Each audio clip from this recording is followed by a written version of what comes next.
Target car కవిత హుషారు. BRS నుంచి suspension కి గురైన కవిత భవిష్యత్ కార్యాచరణపై దృష్టి సారించారు. బీఆర్ఎస్ ని టార్గెట్ చేస్తూ రెట్టింపు ఉత్సాహంతో పనిచేస్తున్నారు.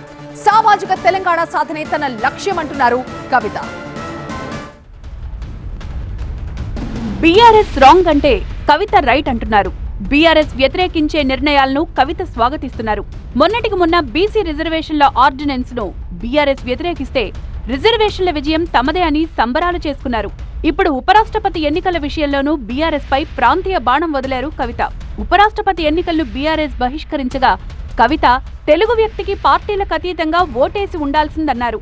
ఎట్లా అయితే అన్యాయాన్ని ప్రశ్నించాలో అట్లానే మనవాడు అనుకున్నప్పుడు ఒక మేధావి రిటైర్డ్ సుప్రీంకోర్టు జస్టిస్గా పనిచేసినటువంటి వ్యక్తి సుదర్శన్ రెడ్డి గారు, మరి అటువంటి బిడ్డకు వైస్ ప్రెసిడెంట్ ఆఫ్ ఇండియాగా ఒక కంప్లీట్ ఆపోజిషన్ పార్టీ అభ్యర్థిగా దేశంలో ఉన్నటువంటి అనేక పార్టీలు సపోర్ట్ చేసినటువంటి వ్యక్తి గెలవాలని కోరుకోవడం కూడా అది డెఫినెట్గా ఒక పాజిటివ్ ప్రాంతీయవాదం అవుతుందని చెప్పి నేను మనస్ఫూర్తిగా భావిస్తూ ఉన్నాను.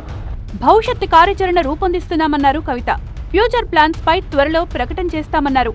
మరి తెలంగాణ జాగృతిలో కూడా మీరు అందరు చూసినారు గత కొన్ని రోజులుగా జరుగుతున్నటువంటి పరిణామాలని మేమందరం కూడా అంతరంగంగా చర్చించుకుంటూ ఉన్నాం. ఒక ఉన్నతమైనటువంటి ఆశయాలతో తెలంగాణలో అడుగేయాలనేటటువంటి ఆలోచనలో ఉన్నాం. సామాజిక తెలంగాణ సాధనే లక్ష్యంగా పనిచేస్తామన్నారు కవిత.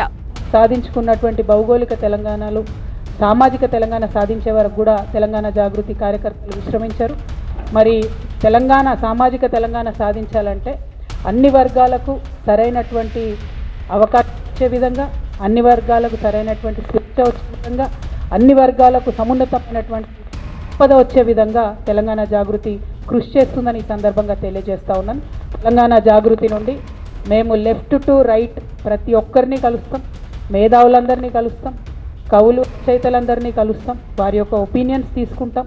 భవిష్యత్తులో కూడా బీఆర్ఎస్ టార్గెట్ గానే కవిత కార్యాచరణ ఉంటుందా అన్న అనుమానాలు వ్యక్తం చేస్తున్నారు గులాబీ నేతలు. ఇప్పటికే జాగృతితో సోషల్ మీడియాలో ఢీ అంటే ఢీ అంటోంది బీఆర్ఎస్ క్యాడర్.